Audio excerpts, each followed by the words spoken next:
ఓం మహాగణాధిపతయే నమః. ఓం గురుభ్యో నమః. ఓం శ్రీమాత్రే నమః. 8వ తేదీ నుంచి 14వ తేదీ వరకు ఉన్నటువంటి గ్రహస్థితి మరియు 12 లగ్నాల వారికి ఏ విధంగా ఉండబోతుంది అనేటువంటి విషయాలు చెప్తుంది నేనైనప్పటికీ కూడా చెప్పిస్తుంది సాక్షాత్ లలిత అమ్మవారిగా భావిస్తూ ముందుగా గ్రహస్థితి చూసుకున్నట్లయితే మేషంలో శుక్రుడు, వృషభంలో రవి సంచారం జరుగుతుంది. అదేవిధంగా మిథున రాశిలో గురువు, బుధుడు ఒక మంచి కాంబినేషన్, గురు బుధుల యొక్క కాంబినేషన్. అదేవిధంగా సింహంలో కుజకేతువులు, ఇది ఒక రకమైనటువంటి కాంబినేషన్. అలాగే కుంభంలో రాహువు, మీనంలో శని. ఈ వారం తులారాశి నుంచి చంద్రుడు మకరం రాశి వరకు సంచారం జరుగుతూ ఉంటుంది. దీనివల్ల కలిగేటువంటి ఫలితాలు ఏమిటి, ఎటువంటి జాగ్రత్తలు తీసుకోవాలి అనేటువంటి అంశాలు మనం ఇప్పుడు ఒక్కొక్కటిగా చెప్పుకుందాం. వృషభ లగ్నము, వృషభ రాశి. వృషభం వారి కనుక చూసుకున్నట్లయితే ప్రధానంగా ఇక్కడ మీకు ఈ 8వ తేదీ మాత్రం అప్పుకు సంబంధించిన విషయంలో, మధ్యవర్తిత్వానికి సంబంధించిన విషయంలో కొద్దిగా జాగ్రత్తగా ఉండండి. 9, 10, 11 తేదీలు చతుర్థాధిపతి మీకు నీచ స్థానంలోకి వెళ్తున్నాడు కాబట్టి నిర్ణయాల విషయంలో, ప్రేమ వ్యవహారాలకు సంబంధించిన విషయంలో, ఐవీఎఫ్లో ఐవీఎల్ చేయించుకునేటువంటి విషయాల్లో చాలా జాగ్రత్తగా ఉండాలి. ఇక 12, 13 తేదీలు కూడా కొంతవరకు మీరు అప్పులు, అంటే ఈ వారం మొత్తము కూడా ఎవరికైనా అప్పు ఇస్తున్నాము, అప్పు తీసుకుంటున్నాము, ఈ యొక్క అంశాల్లో చాలా చాలా చాలా జాగ్రత్తగా ఉండాలి, గుర్తుపెట్టుకోండి. కాకపోతే ఈ 14వ తేదీ మాత్రం ఇన్వెస్ట్మెంట్స్ చేసే విషయంలో కొంచెం జాగ్రత్తగా చూసుకొని చేయండి. 2వ స్థానంలో మీకు ధనస్థానంలో 2 శుభగ్రహాలు ఉన్నందుకు ఫైనాన్షియల్ గ్రోత్కి అనుకూలంగా ఉంది ఈ 2 గ్రహాల యొక్క స్థితి. కాకపోతే 4వ స్థానంలో కుజుడు, కేతువు కలిసి ఉన్నారు కాబట్టి విద్యార్థులు, అదేవిధంగా ఏదైనా ల్యాండ్కి సంబంధించిన విషయాలు, అందులో ముఖ్యంగా తండ్రి ఆస్తికి సంబంధించిన విషయంలో తొందరపాటు నిర్ణయాలు ఎట్టి పరిస్థితుల్లో పనికిరావు. షేర్ మార్కెట్లో మంచి అనుభవం ఉందండి, లాంగ్ టర్మ్ షేర్స్ నేను కొనుగోలు చేస్తాను అనుకునేటువంటి వారికి ఇప్పుడు ఉన్నటువంటి గ్రహస్థితి ఏదైతే ఉందో అనుకూలిస్తుంది. అది కూడా అనుభవం ఉంటే మీ జన్మజాతకంలో కూడా 2, 5, 8, 11 కాంబినేషన్ ఉంటూ ఒక నీచభంగ రాజయోగం, విపరీత రాజయోగం కూడా ఉండాలి. అలాగే ఉద్యోగ సంబంధించినటువంటి విషయంలో చూసుకున్నట్లయితే మార్పులు సూచిస్తున్నాయి. ఏకాదశ రవి మంచివాడే, ఉద్యోగంలో ఎదుగుదల కూడా ఇస్తడం ఎటువంటి సందేహం లేదు, అది గుర్తుపెట్టుకోండి. మరియు మరొక విషయం ఏంటంటే ఇక్కడ రాజకీయ నాయకులు కూడా కొంతవరకు బాగానే ఉందని చెప్పుకోవచ్చు. కాకపోతే మీరు కాస్త వాహనాల మీద వెళ్ళేటప్పుడు, కన్స్ట్రక్షన్స్ చేసేటువంటి అంశాలలోని, తల్లిగారి ఆరోగ్య సంబంధించినటువంటి విషయాల్లోని చాలా చాలా చాలా కేర్గా ఉండండి. ఇక మీరు నిత్యము చేయవలసిన దేవతారాధన విష్ణు సహస్రనామాలు మరియు దత్తాత్రేయుడి యొక్క స్తోత్రము లేదా దక్షిణామూర్తి యొక్క స్తోత్ర పఠనం చేయండి, అన్ని విధాలా మీకు బాగుంటుంది. చాలామందికి కొన్ని అపోహలు ఉన్నాయండి. ఈ వీడియోలో చాలా అపోహలను తొలగించే దీని మీద నేను చెప్పబోతున్నాను. ఒకటి, వివాహ సంబంధాలు కుదుర్చుకునేటప్పుడు కేవలం పాయింట్స్ చూస్తున్నారు చాలామంది తెలియక.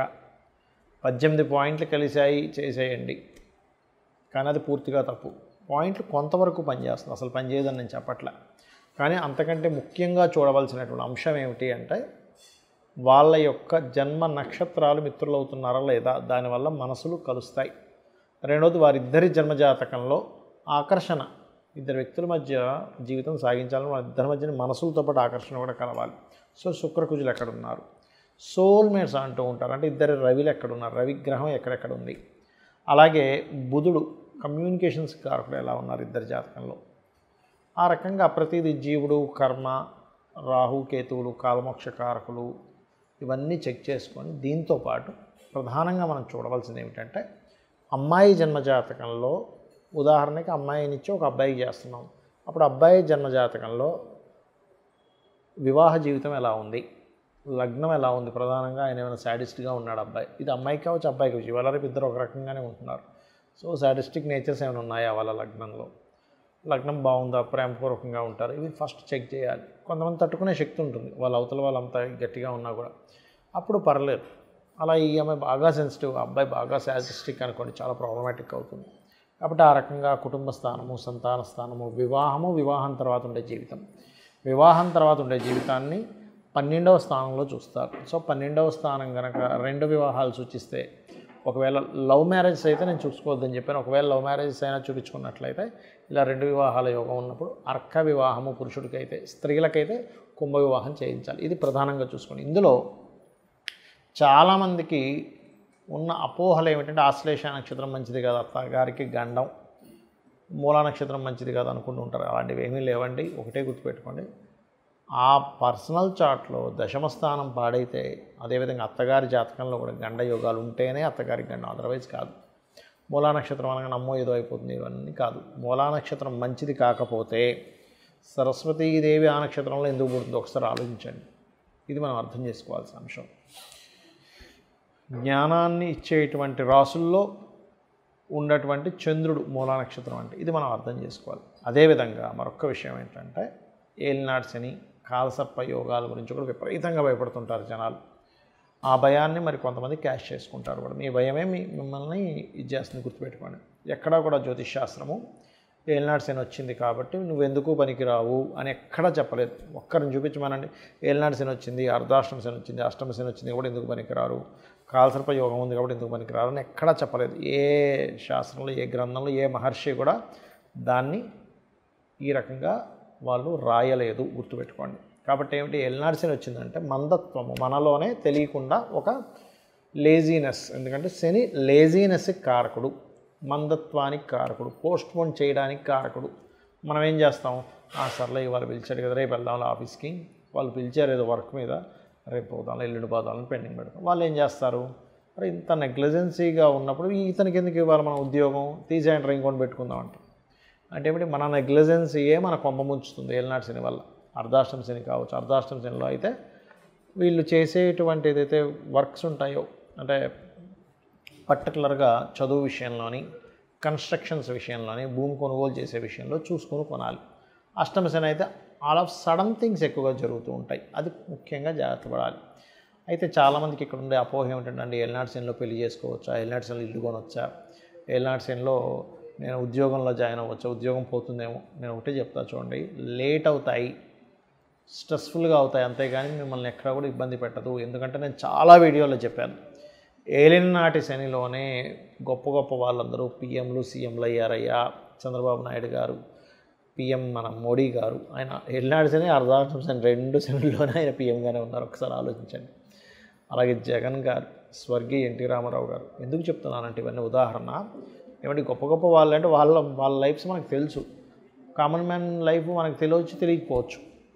కాకపోతే మీకు ఇవి చెప్తే మీరు మీకు సర్కిల్లో ఉండేటువంటి వాళ్ళ యొక్క ఏలినాటి శనిలో వాళ్ళు ఎంత గొప్పగా ఎదిగారు, స్ట్రెస్ ఉంటుంది, నేను ఉండదు అని చెప్పట్లే. కాకపోతే ఆ స్ట్రెస్ని ఎలా తొలగించుకోవాలో తెలుసుకోవాలి. ఎప్పుడు కూడా మనకు జ్వరం వస్తుందండి, జ్వరం వచ్చిందని బాధపడతామా, కాళ్ళ నొప్పి వచ్చింది, కడుపు నొప్పి వచ్చింది బాధపడం కా మనం, దానికి ఏ ట్యాబ్లెట్ వేసుకోవాలో వేసుకుంటాం. అలాగే ఔషధం ఎంత ముఖ్యమో, ఏలినాటి శని ఉన్నప్పుడు చక్కగా మీరు హనుమాన్ ఆలయం, లేదా సుబ్రహ్మణ్యేశ్వర స్వామి ఆలయం, లేదా గణపతి ఆలయం, లేదా అమ్మవారి ఆలయానికి రెగ్యులర్గా వెళ్ళండి. మీరే 100% చక్కటి ఫలితాలు మీరు చూస్తారు. ఎక్కడా కూడా అసలు ఏలినాటి శని జరుగుతున్న ఫలితమే మీకు కనబడదు. అలాగే రెండవ విషయం ఏమిటంటే ఈ కాలసర్ప యోగాలు కూడా జన్మజాతకానికి అప్లై చేయకూడదు. కేవలం గోచారంలో, అంటే దేశకాల పరిస్థితుల గురించి చెప్పడానికి మాత్రమే ఈ కాలసర్ప యోగాలు చెప్పారు. ఇది భయపెట్టేసి మీరు భయపడిపోయి అమ్మో ఏదో అవుతుందని అనుకుంటున్నారు. దీనికి ఒకవేళ సరే మీకు అంతగా భయం ఉంది, చక్కగా మీరు ఏం చేస్తారంటే రోజు కాలసర్ప యోగం ఉందనుకుందాం, అది పనిచేయదని చెప్తున్నా, అయినా మీ భయం పోగొట్టడని చెప్తున్నాను. గణపతిని, దుర్గని అనుక్షణం తలుచుకోండి, మీకు ఆ దోషమే ఉండదు. ఒకటి. రెండవది, రాహుకేతువుల దగ్గర దీపారాధన చేయండి. ఇంకా ఎక్కువ ఉందండి, మీకు తెలియట్లేదు, కొంతమంది అంటుంటారు అయ్యా నీకు దానివల్ల కాదు అంటే, లేదండి నాకు చాలా ఇబ్బంది పడ్డాను, నాకు కాలసర్ప దోషం వల్లే అంటూ ఉంటారు ఎంత చెప్పినా కూడా. అలా ఉంటే చక్కగా 6 నెలలకు ఒకసారి కాళహస్తి వెళ్ళండి. ఆ ఈశ్వరానుగ్రహము, రాహుకేతువుల యొక్క అనుగ్రహంతో మీకు అనుకున్న పనులు అనుకున్నట్టుగా అవుతాయి. ఎందుకంటే మెగాస్టార్ చిరంజీవి గారికి కూడా ఉంది కాలసర్ప యోగము, కాబట్టి అది కూడా ఎక్కడ మిమ్మల్ని ఆపదు. జ్యోతిష్శాస్త్రం అనేటువంటిది మార్గనిర్దేశం చేసుకోవడానికి ఉంది. ఎటువైపు వెళ్ళాలి, ఎలా చేయాలి, ఎప్పుడు ఏ పనులు చేయాలి, ఎప్పుడు నేను ఎందులోకి వెళ్తే నేను సక్సెస్ అవుతాను, ఇటువంటి వాటి కోసం ఉంది. కానీ ఏదో మనం భయపడుతూ ఇంట్లో కూర్చొని ఏ పని చేయకుండా ఉండడానికి కాదు. శ్రీమాత్రే నమః.